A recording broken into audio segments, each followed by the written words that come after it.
Robert Pozen, he is the chairman of MFS Investment Management. He takes on the task of unraveling what led to our downfall and how the government responded, and of course now the changes needed to avoid a repeat of all this. It's all contained in the book, Too Big to Save, How to Fix the U.S. Financial System. Robert Pozen joins us now. Robert, good to have you with us. Thank you so much for coming in. All right, let's begin by one of the themes, as I was saying just before the break. You know, what happens is I read the books from the back to the front because I like to know what do we got to do to fix all this. Right. Let's start with this whole idea of the U.S. Treasury recapitalizing so many of the banks. Was that really necessary? No, it wasn't. We recapitalized 600 banks, and we had no rationale. We just, anybody who yelled systemic risk in a crowded room, we recapitalized them. So what do we need to do? First is we need to have a rationale. We need to recapitalize banks only if their failure would really lead to the failure of lots of other financial institutions, and that's probably a pretty small group. And the second is we need some discipline in the process.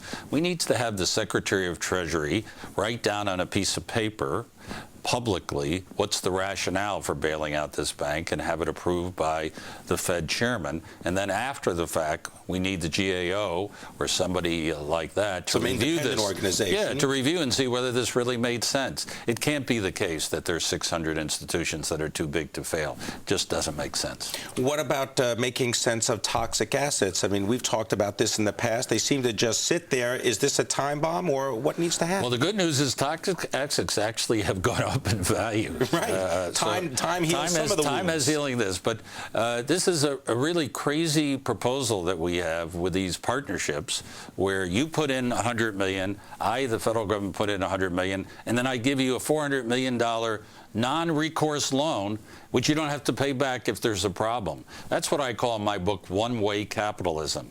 If things go well, you get half the profits. If things go bad, you only get 1/6 of the losses. Not a bad deal if you can have it.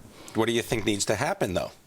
Well, I'd like to see the banks just work through these assets in the normal course, and ultimately those assets are toxic because the mortgages underlying them are either going to pay off or not going to pay off.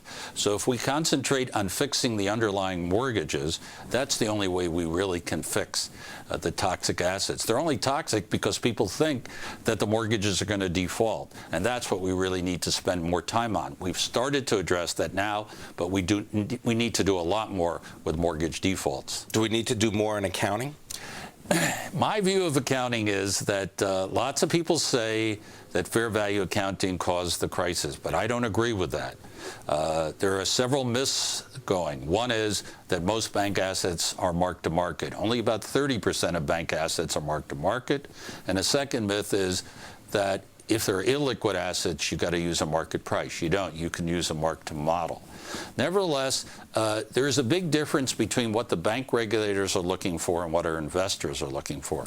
So I have two proposals. One is we should tell the investors what they want to know. They want to know the marks to market. But we don't have to immediately then have, for bank capital purposes, the bank take a big capital hit. We can unlink the disclosure requirements from the bank capital requirements. So we know what's happening, but we don't say just because there's one quarter problem on mark to market, you're an insolvent bank. The second thing I'd like to see is I'd like to see two EPSs, two earnings per share. One, the regular EPS, and then one without fair market value.